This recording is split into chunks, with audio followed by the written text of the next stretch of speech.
have to find a way. And it's when things don't go exactly as planned, we deal, we show up, we find a way. We knew this was coming, but did anybody expect it would come with this intensity? Governor's announcement on health orders. Coronavirus cases are on the rise. We're going to tackle some of these issues tonight. One of the most important U.S. Senate races in the entire country. I've never been prouder of the work we've done, putting together a daily newscast under trying circumstances. But you know what? These trials and tribulations are nothing compared to what the members of the communities that we cover have been going through. We have borne the brunt of this pandemic. So we'll continue this commitment to telling the stories that are important to our audience, to provide a public service to these communities that we've come to know so well through our reporting.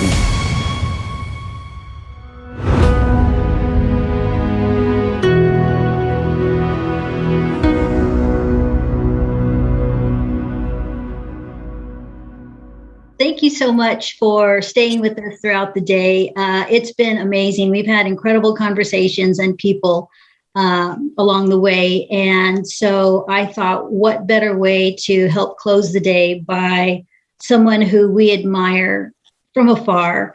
And I'm just thrilled that she's with us today. So it was our wish, actually, to complete the day with an inspirational presentation from the nationally recognized TV personality, author, actor, and Emmy Award-winning Cheryl Wills. The stars aligned, and she is with us for a second visit today. One thing that I learned about her first ODI stop is that Cheryl has superpowers, and she definitely uses them for good. I pulled a few of the many, many highlights from Cheryl's bio, which I will share with you now. But please take a moment and read her full bio because it really is incredibly impressive.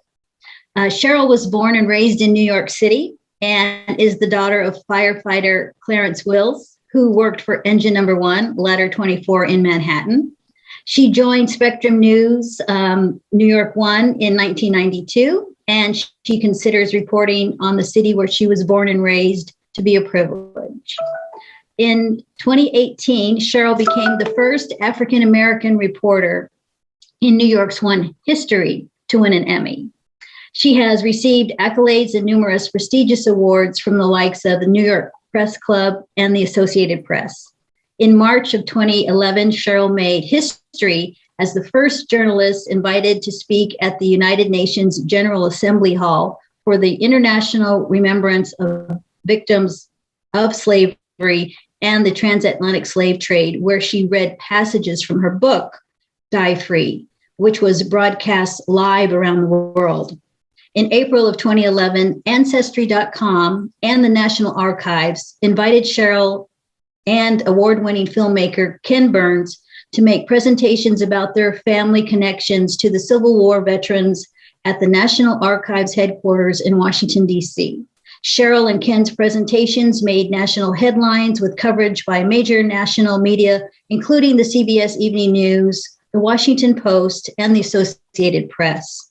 Her acting work has included playing herself in television shows like NBC's Law and Order Special Victims Unit, CBS Golden Boy, and she has appeared in major motion pictures such as Ghostbusters, Freedom Land, starring Samuel Jackson, and The Brave One with Jodie Foster and Terrence Howard. Cheryl is a graduate of the famed S.I. Newhouse School at Syracuse University. Go Big Orange. And when not at work, Cheryl spends her time lecturing and authoring books about her great-great-great-grandfather, Sandy Wills, a slave who fought in President Lincoln's army during the Civil War. Cheryl is going to share more about her family history with us today. Please welcome the amazing, amazing Cheryl Wills. Dolly, you are too kind, and you are the amazing one, my friend. I admire what you do with ODI, and you are creating a new generation of empowered leaders. It means so much that you would give such a gracious introduction. Thank you. Thank you so much for what you do. Hello, everybody. I'm your friend, Cheryl Wills. I am coming to you from my newsroom. I'll be live tonight at 10 o'clock, but it was so important to carve out time in my schedule for you. I really admire the upcoming generation because guess what? Despite what anyone will tell you, you have an incredible opportunity to make your mark in this industry. I'm going to go a little deeper in that in a moment, but first I want to just one last time hammer the theme home, which is one diverse industry. We're getting better. The mass media is getting better. It's much better than when I was a child and I only saw white men in the anchor chair. There's nothing wrong with white men in the anchor chair, but when no one else is allowed, I think, Houston, we have a problem. So I grew up not seeing anyone that looked like me. I admired Walter Cronkite and John Chancellor and all the Roger Grimsby, who was here in New York City, one of the big anchors, but I didn't see any, not even women, growing up. It wasn't until Barbara Walters and Diane Sawyer finally took a leap in faith and literally busted open a glass ceiling. So here we are where we're having better diversity, but you know what? We still have a way to go. And that's where you come in. You are the generation that's going to make sure all voices are heard. We're getting better, but we're not exactly where we should be. You know why? Because a lot of people, let's face it, bring their upbringing into the workplace. There's nothing really wrong with that. We're all raised in very comfortable environments where people who we feel comfortable with, we see them growing up and we are all, kind of put in these little groups and we grow up with people and we know them and we know them. But when we get into the workplace, we may run into people who are not like people we grew up with. And when you work in the media and you may have the power to steer coverage or steer an initiative, just the people who make you feel comfortable, therein lies the problem. So I would invite you as you begin your careers. And again, the field is wide open right now because we are in transition. You probably will be given a lot of power very soon because the industry loves young people like you. And I love young people like you. Keep in mind, all voices need to be heard. All stories need to be told. It doesn't matter that you didn't grow up in public housing. It doesn't matter that you didn't grow up in a castle with servants. All stories need to be told and given equal time. We saw what happened on January 6th when people with a myopic view all got together and demanded their way. January 6th will go down as one of the, no matter what side of the political spectrum you're on, I'm not going to dare go into politics, but regardless of the politics, no one should be storming the modern cradle of American democracy, period. And that's what happens when people see the world with these blinders and they insist upon having that reflected in their every move in their career, in their newsroom, on their radio show. Diversity of opinion is a good thing. Now, I want to get to you personally. We got the diverse thing down, right? This is a good time. Don't let anyone tell you, oh, the industry. Do not listen to the naysayers. They were saying the same thing when I was in Syracuse University preparing to go into the industry. Oh, it's going to be so competitive. Guess what? Everything is competitive. Everything is competitive. If you want to work for sanitation, there'll be a line of men in front of you all wanting that job. Don't get caught up in what's competitive and, oh my gosh, all people. Room will be made for you.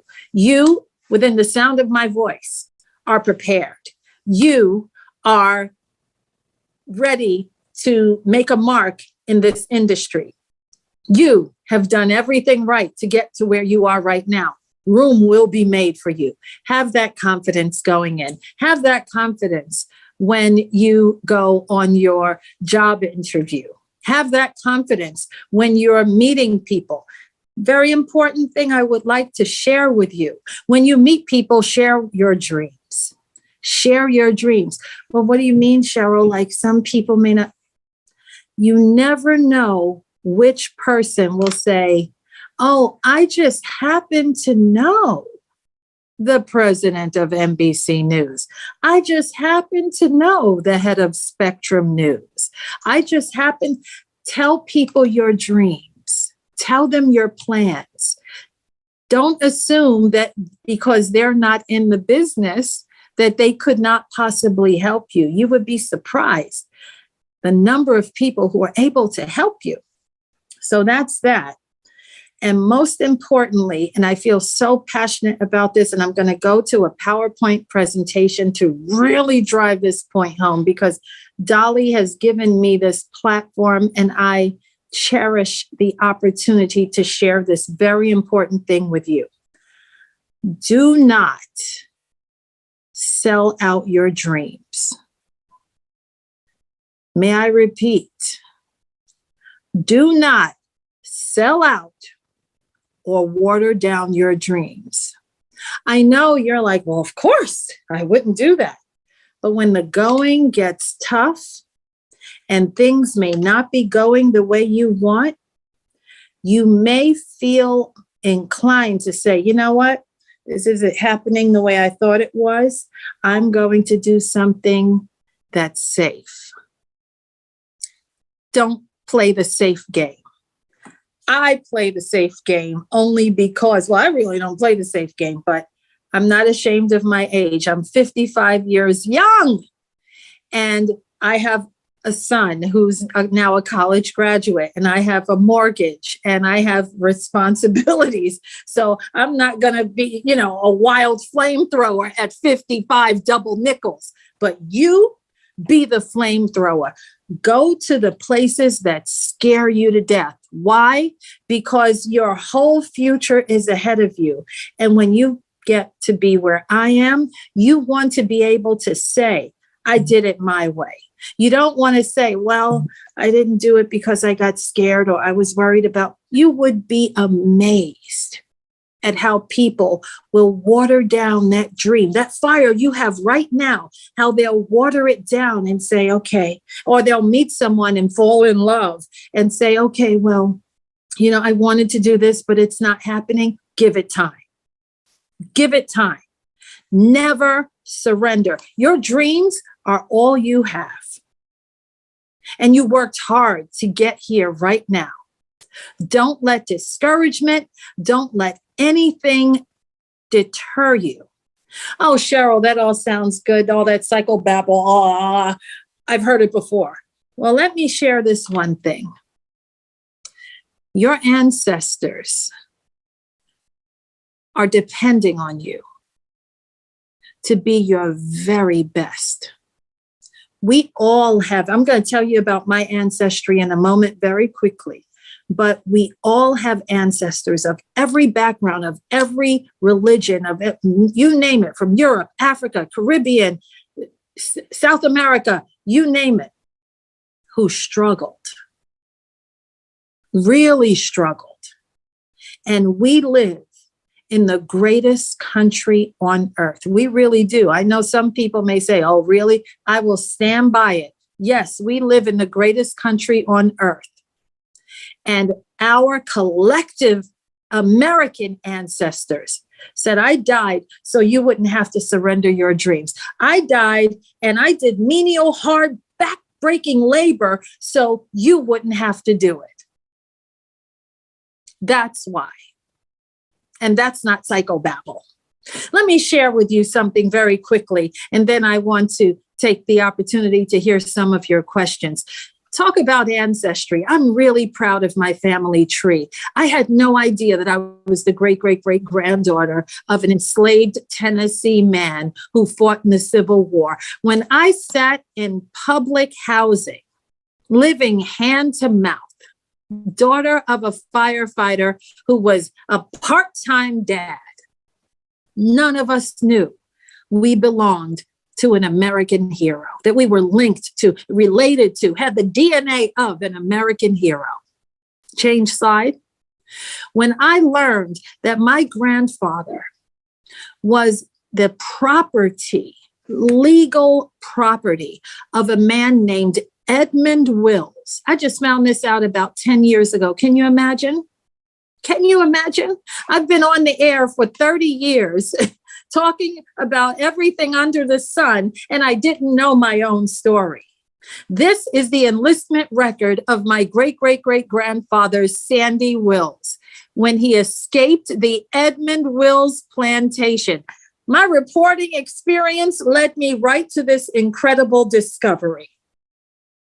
You can see there his name, USCT, means United States Colored Troops. They have his age, 23. They have his height, 5'9.5". They have everything there. Had I been armed with this information, knowing that I had a grandfather who was not allowed to be educated, that walked barefoot to fight for an army of a country that didn't even recognize him as a human being. Do you think Sandy Wills would say, well, you know, after we went through all that, Cheryl, when you get in the workplace, I want you to be scared to death. I want you to water down your dreams. I want you to find a safe space and be very worried about what people say about you, because that's why we did what we did. No, hell no. Sandy Wills said, Cheryl, you walk into that newsroom with your head held high, be afraid of no one, be fair, be respectful of your colleagues, but never forget the bridge that brought you there. That's what Sandy Wills would tell me. And that's what all of our ancestors, no matter where they come from, that's what they tell us. Change slide. And you will see my grandfather enlisted with a group of men. They were all enslaved on the same plantation, all the alleged property of Sandy Wills. He did not go alone. Change slide. And I've written numerous books about his service. I was nervous, I must admit, to write a book about, because I said, well, you know, the publishing industry is so fierce and it's so competitive. And then I smacked myself and I said, did you learn? We don't worry about competition. And I pitched it to several publishers and agents. No one wanted me. And this book you see here, I published myself, right? I published myself. And guess what? I got to keep all the profits myself. So thank you, everyone, for rejecting me, because I was able to keep all that money in my own pocket. So you see, there are no accidents. Very quickly, change slides. Then I wrote a children's book called The Emancipation of Grandpa Sandy Wills. And I started going into schools to right the wrong of me sitting in 4th grade, learning about Robert E. Lee and never learning about the United States Colored Troops. That's what it means to be an empowered American. That's what it means to really understand what the responsibility is when you truly stand on the shoulders of greatness. Change slides. I wrote about his wife, Emma, that she's an incredible, empowering story all by herself. Change slides. And I learned that my grandmother, Emma, fought like hell to get her husband's pension. This country, after her husband died, said, okay, be gone. I didn't know I was related to a woman who rolled up her sleeves in a cabin in Tennessee and said, you are not going to treat me like that. And she hired a lawyer. And when I went to the National Archives, you heard Dolly's introduction. I went to the National Archives and found the documents, and I see where my grandmother couldn't even sign her own name after giving her oral depositions. She signed her name with an X. That fired me up. That fired me up to be my best self, to do it not just for me, but to reach back and do it for Emma and reach ahead and do it for you, and to pave the way to let you know courage is not an option. Courage is not an option. Courage is not an option. Change slides. Lastly, so many people have asked me, and then I can't wait to hear your questions. Well, Cheryl, pretty cool story. Have you ever been back? Yes, I've been back to Tennessee, and I found the exact plantation. And can you believe, my friends, it's exactly how my ancestors who were enslaved left it? Can you believe, my friends, change slide, that they still sell cotton in Haywood County, Tennessee? Can you believe, my friends, that this is the place where my family toiled? Change slide. And then the question became, well, where are they buried? And this slide that you're looking at, why am I telling you this? Why are you telling me this, Cheryl? Because I am teaching you how being in the media can give you so many different outlets and avenues to express yourself. I use my training in the media to find this story. What you're looking at is the grave of John Bertie Moore, who once owned my family. He owned Emma, not Sandy. He owned Emma. And you see, they have a proper burial. They have a gravestone, a marker, whatever you want to call it. Him, his wife, and one of his children. Change slide. And here's one of his children, another one, Joel Moore, who helped my great-great-great-grandmother Emma. Change slide. And I had to finally track down the family and say, well, where's my family buried? They lived and died here. And this meeting that you see took every ounce of courage that I could muster.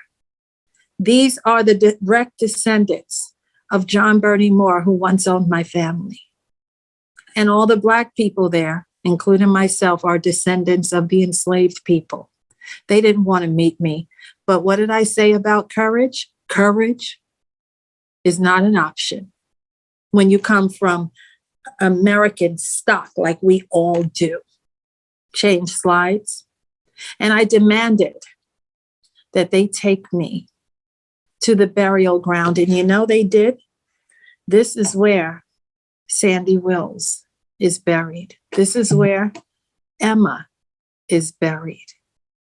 And so the journey that I'm on right now to show you how using courage and using your skills in the media and not watering down your dreams can take you to places that you couldn't. I didn't know when I was your age, graduating from Syracuse University, that I was going to end up finding a place where my great-great-great-grandfather, a Civil War soldier, was buried. You're not going to see the whole staircase, but take the first step. Martin Luther King. Change slide. And when I stood on the steps of this one last remaining slave cabin, it humbled me. It humbled me to never forget. And that's the gift I give you as we enter the holiday season. And I wrap up to take your questions. Never forget what brought you here. This is why you don't water down your dreams. This is why you embrace diversity. We all have stories. No one story is better or worse than the next one. Embrace the stories. Be bold, be strong. You may meet people as you enter the workplace who are exactly the opposite of you. Perhaps they were raised by people that can't stand the sight of you. And it's up to you to say, that's them, but this is me, and I'm starting a new course. And we, as a society, will thank you because the change begins with you. Change slide. And I am going back very soon with an archaeology team to find my grandpa Sandy. And we're going to dig, and I'm going to test every bone and match it to my DNA. And when we meet Sandy Wills in spirit, we're going to have him exhumed, and Emma. and reburied in Memphis National Cemetery. I'm very proud that I never watered down my dreams. When I graduated from Syracuse, change slide, I didn't know this is where I was going. And the same with you. You're not going to see everything, but have faith that you are going to get there. Change slide. And with that, I'm proud to say that I work for Spectrum Networks, who gave me the opportunity to be my best self. And, lastly, last line, literally last line, Dolly, I'm taking the questions.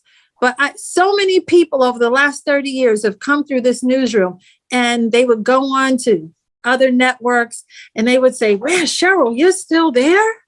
Man," and they would call me a lifer. A lifer. And guess what? I'm still standing. I'm live every night on the primetime show at 10 p.m. I have a talk show and they're out the business. So lifer I am. Wishing you all the best. I'm going to turn it back over to you, my pal Dolly. My heart is pounding. My heart is pounding, and I hope I can get through these questions because that touched me. So, Cheryl, amazing. All right, here's a question from Frankie Rosenthal of Fordham University. And she says, given the span of your remarkable career in media and entertainment, what would you say is one of your most memorable and impactful moments in the industry? Wow, what a great question. Thank you for that. It's wrapped in tragedy, actually. My coverage of 9/11. And, I was there when the towers fell as a reporter for New York One. And I saw the best of humanity and the worst of humanity in the same day. And we just passed the 20th anniversary. I can't believe it's been 20 years. And just interviewing people connected to the horror. I interviewed people who literally crawled out from under the rubble.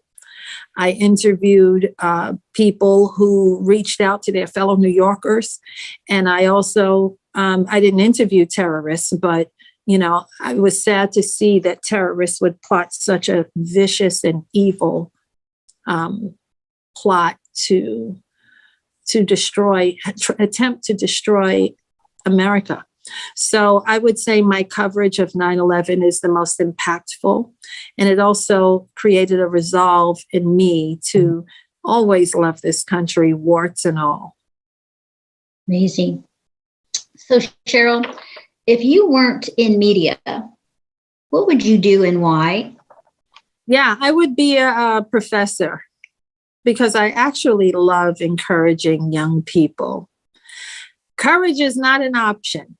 Someone just hit me on Instagram, and I'm glad that resonated with someone. It went by my phone so quick, but thank you. Courage is not an option. And I wish I could. When I retire, Dolly, I'm going to probably be a full-time professor because our young people, we're leaving everything to them. I always tell my husband, he's a principal, and, we have a nice home. And I always say, we're just custodians. All of this is going to our son. And we better train him to be able to take everything we've worked for. And that doesn't just apply to us as a couple, but it applies to all of us as a generation. We're working hard to leave it to the upcoming generation. So that's what I would be, a professor, and I will be once, if and when I retire. I feel like I'm never going to retire. I just signed a new contract at 55, so I'm not retiring anytime soon. But I love young people. I love that I have the opportunity to talk to people that we're going to hand over the reins to. And I really just, to everyone, I wish you the very best. Well, I bet Syracuse will be knocking on your door probably very soon. Okay, let's get to another question. All right, this is from Malika Jojic of Fordham University. Hi, Malika. She says, how challenging is it to adapt to the dynamic nature of media and news reporting?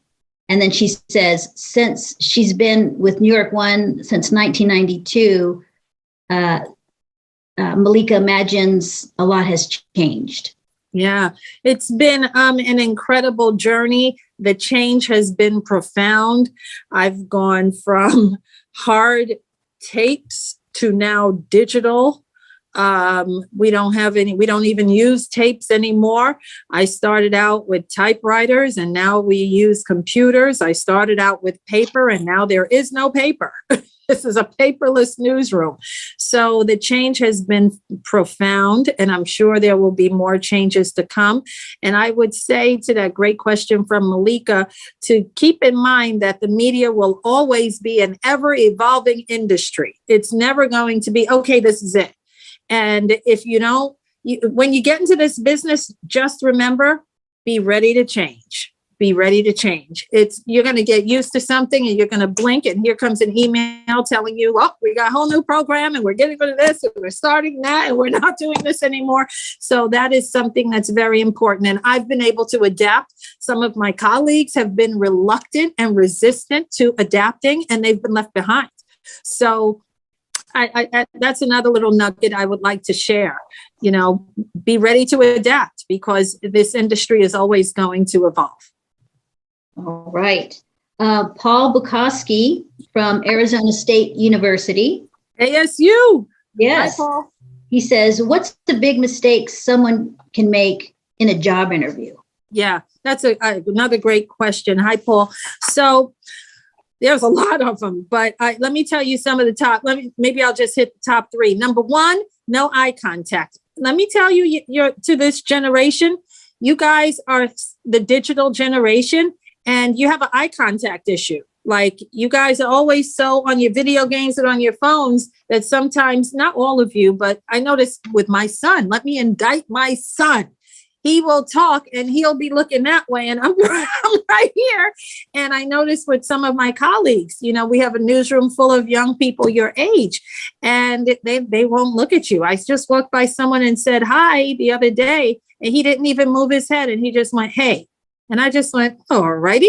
So eye contact is critical in a job interview. Number one. Number two, one of the biggest mistakes you can make is not knowing the company that you are applying for and walking in there as if they're going to be your babysitter and give you a check. No, do all of your homework. Go on their Twitter. Everything's at your fingertips. For goodness sakes, more than when I was starting. Everything is literally in your phone. Know what their new initiatives are. Know what they're tweeting. Know why they are proud. Did they just win 5 Emmys for an incredible coverage? And when you sit in that job interview, you say, I want to join this team because I congratulate you guys on winning 5 Emmys. And if I had the opportunity to work with your newsroom or media outlet, I feel I would be an incredible team player because, and that's your job to fill in that because. So those are the two big questions, big mistakes that people can make in job interviews. Know the company cold. I would challenge any company for you to sit there and say, and I remember 2 years ago, you guys did an incredible initiative that changed the industry. And, me being a journalism major or whatever major, I have some ideas that I feel can take you to the next level. I would challenge you to say something like that in an interview and they would be like, thank you, we'll call you. They'll be like, wait, come, let's try to wrap this up now. When can you start is the response that you're probably going to get, because most people don't do that. They sit in an interview, they're intimidated, they're nervous, and it's okay. We were all 22 once, we get it. But courage is what? Not an option. Muster up all the courage you have, even if you have to fake it until you make it. Thank you, Jenna. Even if you have to fake it until you make it, be courageous. And that's why, if I could just add very quickly, Dolly, that's why your ancestors come into play. Irish are some of the oldest immigrants to this country. They were here before America was born. They fought in the Revolution. If you are Irish, and you sit in an interview, you should sit with great pride that your family helped build this country. And you should walk in like, yes, and now it's my turn. If you are from Italy, or if your family is Jewish and escaped the Holocaust, you should sit in any interview with no apologies, and you do not beg. You have done your research. You are well qualified. You are educated. This job is yours. No one can deny someone with that kind of attitude, with the humility of leaning on your ancestors. You understand what I'm saying? And that's why, I haven't interviewed for a job in 30 years, but I wish I could now. I'm telling you, because I would walk in like I am the great, great, great granddaughter of a Civil War soldier, of people who couldn't even read and write. I defy you not to give me this job. Here's what I'm bringing to the table. I have educated myself at Syracuse University. New York just won an Emmy for X, Y, and Z. I will help you bring your station to the next level. That's how you play this game, friends. Amazing. Cheryl, are we going to see any more books coming out soon? Yeah, Dolly. Yes, and yes, and yes.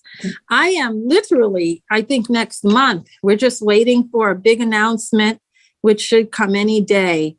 And we're headed back to that plantation to really do the archaeology. I have the archaeology team. I have the documentary crew. We're just waiting on one thing to drop. And when it does, everyone will know about it. And there will be a book attached to that journey.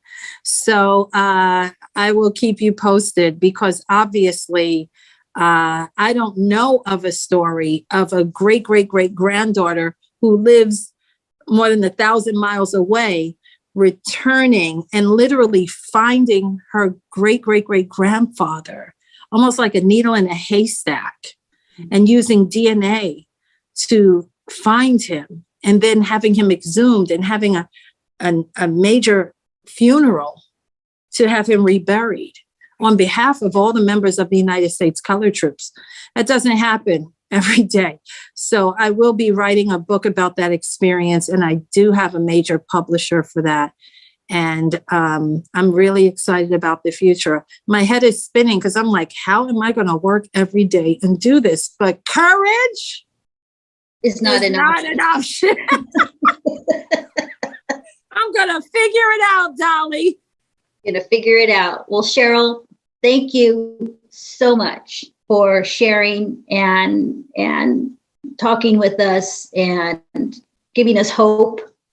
And that was amazing. Thank you so much. I want you to stay with me if you don't mind, because this is the end of the conference today. And I'd love for you to stay because I want to ask you one more question at the end. Okay? Sure. All right. So everyone, thank you so much for joining us today. It's been such a rich day of content and people and experiences and voices and stories, insights into this incredibly amazing industry. We heard from almost every area, I think. So thank you for joining and signing up and being a part of it. I want to give, another shout out to our sponsors and our partners, Spectrum Networks, the Cable Center, Discovery Inc., Fordham University's Gabelli School of Business, and Exponent. I also want to give a shout out to ODI's amazing student stars who helped manage our social media push. They worked incredibly hard for the last couple of months every day, putting things together and getting it out there. So I want to shout out to Julia and Frankie and Judy and Paul and Oliver and Rosa, Lika, and Carmela. Thank you, guys. And then I always want to thank my incredible board members, Evan and Zanita, Robert, Craig, Michael, Ali, Bozina, Larone, Craig. Thank you so much for your support and pushing things further this year. I think it's been an amazing year. So my last question to Cheryl is, I would love actually for her to maybe just give some parting words as we leave for the day. Sure, Dolly. And thanks to all the wonderful corporations. I'm very proud to represent Spectrum. My parting words is to dream your brightest dream and do the thing that scares you. Don't look for a safe space. If ever there was a time to throw the ball to the end zone, it's now. You won't regret it. Don't worry about what people say. Don't worry about who's next to you.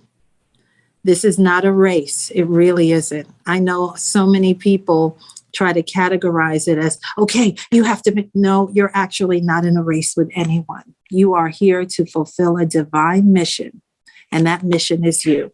Wishing you the best. Bye, everyone. Be well.